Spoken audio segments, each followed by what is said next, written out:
All right, I always say this, it's always a great day for a nap on days like this. Yes. Although I guess it depends on where you were today, because Yeah. there was some sun out there. There was only a very small area where it was glorious all day. Most of us were cloudy and then kind of showery down here. Down here is definitely a nap day. Brian, you know You probably got I one. try to take advantage of that when possible. The lunch break is there for a reason, people. All right, 48 in Portland right now, a little dreary, 53 in Wisconsin, 55 in Bangor, and that's where we saw and are seeing a little bit of sun right now as we were able to clear out.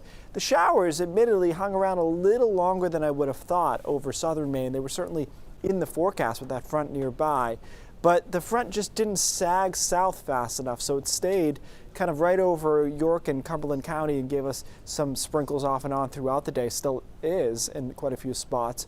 And we only had a really narrow area of sun initially, but we've expanded that and pushed that cloud shield down to about Bangor. So north of there was quite nice, as is it in the mountains as well. And we've got a couple more hours left of daylight. That's a nice thing. You can clear out at 5 o'clock this time of the year and actually get away with it.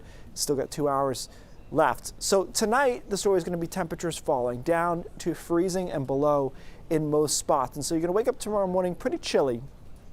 And that's really how the whole day goes. It's cloudy, it's definitely more wintry, and then here comes some precipitation through the middle of the day into the afternoon, and it comes into an air mass that is very cold at the surface but relatively warm aloft, and that's why you're seeing all this pink here, which is indicating freezing rain and some sleet too, probably mixed in with that. During the day, I don't think it's a big problem, but by the time we get into the evening when the sun sets, now the freezing rain is able to actually start clinging to more surfaces, and it does so in the mountains and foothills. It doesn't do it, I don't think, across the interior or down to the coastline, even though they could see a quick freezing drizzle patch in a couple of spots. I think most of us for along the coast were looking at rain showers. And by Thursday morning, we all change over to a period of light rain. There's a break through the middle of Thursday. That's actually not bad. And then some showers come through Thursday afternoon. We try to reset this whole pattern. So ice accretion amounts here, I still think we're thinking about 1/4 of an inch possible.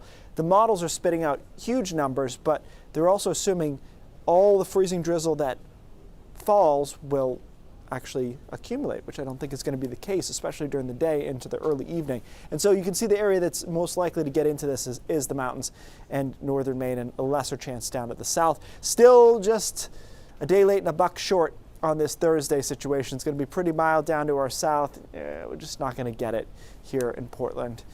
And even down to maybe if you go to like Kittery, there'll be a technicality that some part of Maine will warm up, but it's not much.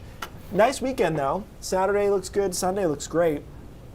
Getting warmer Monday and into Tuesday, and there's a pretty nice signal next week that we spend a lot of the time in the 50s, a little time in the 60s, maybe a little time in the 70s if we play our cards right. So next week is looking pretty solid overall. Listen, don't tempt me Spring with a good fever time. coming. This sounds great. Yeah. Halfway through your forecast, by the way, Samantha started going, where is the warm-up? I was panicking. Where is it? It is coming eventually. You Okay. those wrinkled shorts that have been in there for a long time. It's fine. First time it's okay to be wrinkled. It is. It's actually, I think it's back in anyway. You're good. Yeah. Oh, thanks, Keith.